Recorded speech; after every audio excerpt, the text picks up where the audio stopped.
Hey, welcome back to Given Chances Farm.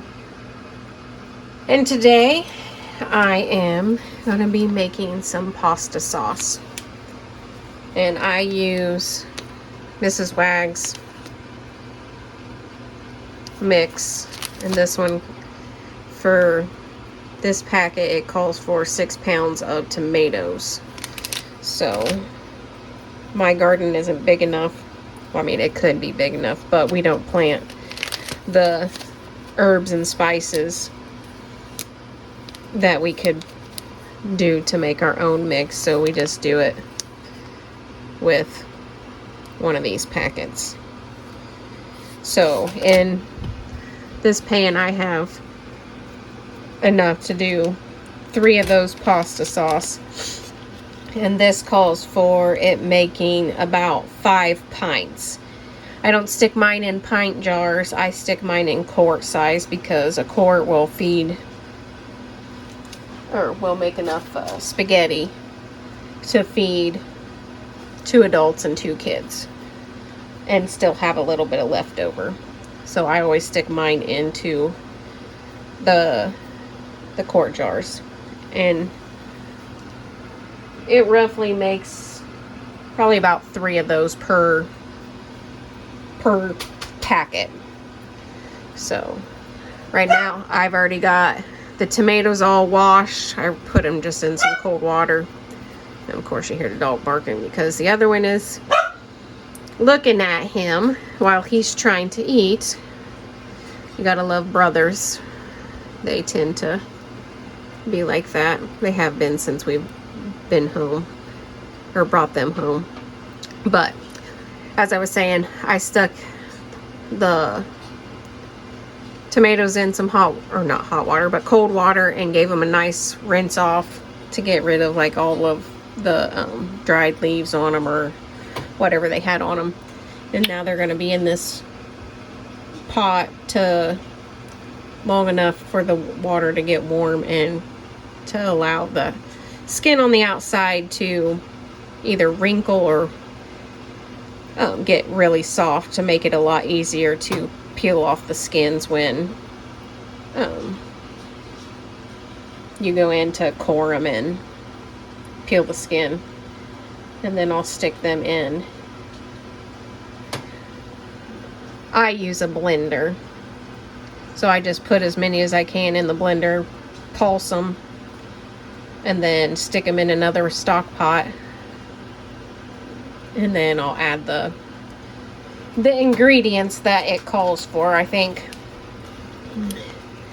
this pack says 1/4 cup of sugar, and then this whole bag of the mix. So between the 3 of them, I'll have 3/4 cup of sugar in that. Now I may not use all the sugar that's in it, but you can. I typically try to go on the lower end of the sugar side because I don't want that much sugar in my food. I eat enough sweets. But we'll bring this, like I said, we'll heat the water up enough to get the skins on the tomatoes either wrinkly or real soft. And then I can bring you back when I'm about ready to core and put them in the blender to pulse them to get ready to be making the mixture. Okay, so I've got some of the tomatoes that I pulled out and placed in the water, but let me pull one of these. See how it kind of wrinkles the skin? That's what you want it to look like, and it makes it easier for you to peel the skin off of it. So I'm going to finish taking this out and putting it in the cold water, and then I will use my mixer and puree it, and then put it in another pan with the seasoned packet. And then once that's done, we'll place in the canner, and I'm just going to use this same pot to put my jars in to can it. And let's see, to can it,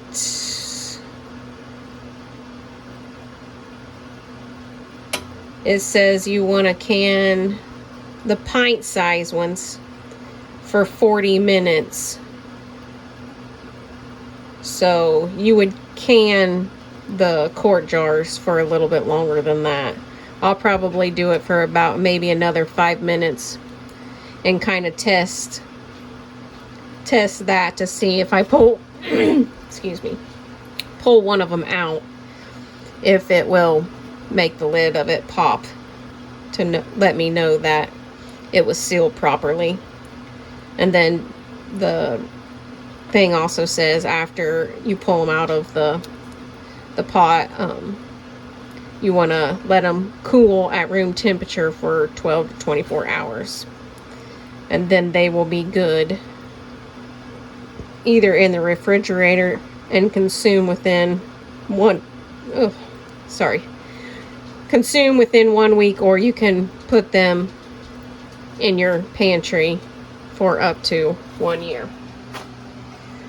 They don't last that long in our house, so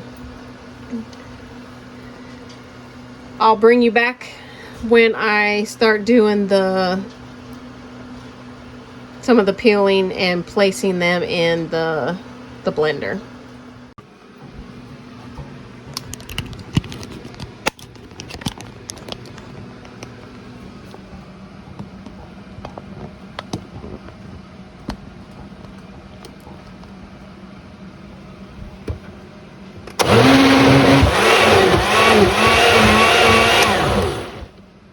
So you only want to do that for a few seconds, and then I'll stick that in my can, or my pot I should say, the big stock pot, and continue going on with the rest of my tomatoes.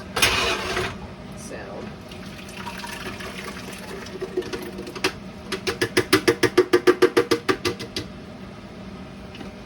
and then I'll bring you back when I'm ready to add the packets of stuff and the sugar and show you how I got to do that process. All right, I got all of this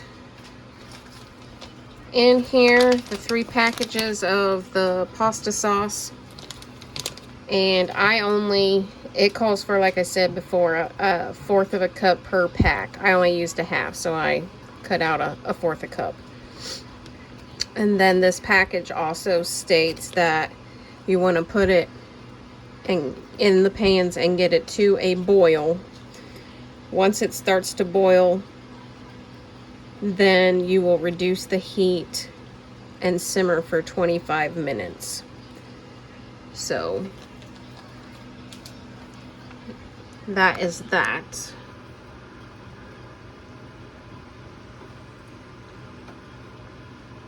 I had to put them in 2 different pans because this pan, when I filled it all the way, it was like up to here, and I didn't even add the season in it or the sugar.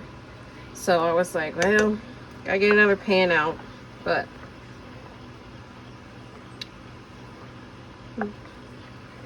just gotta stir this to make sure it's not sticking to the bottom. And then I will can it.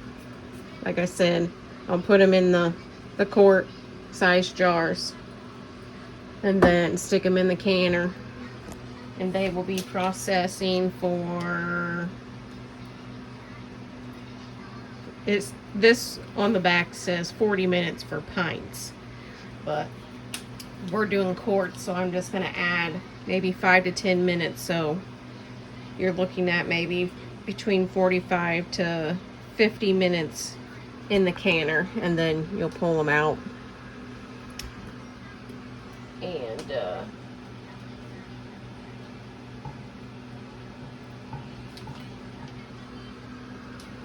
hold on. It says process them in the water bath canner, turn off heat, carefully remove canning lid, and let the jar sit in the canner for 5 more minutes. And then after that 5 minutes, then you can remove them to where you're going to store them to cool off for the rest of the night. So that is that. And once this is done simmering, I'll put them in the jars, then put them in the canner and process them for the time being. So hope you enjoyed watching the video. Don't forget to like, subscribe, share on all your social media with your friends and family. If you have any suggestions on the next canning ideas, you can leave those down below, but plan on having, let's see, after this I'll probably have enough pasta sauce. I'll be doing pizza sauce, and then either tomato juice or chili base. I know someone requested me to do salsa, but we have plenty of salsa left over from last year. That will get us through for this year. So I don't plan on doing salsa. So hope you guys have a wonderful day, and we'll see you on the next one.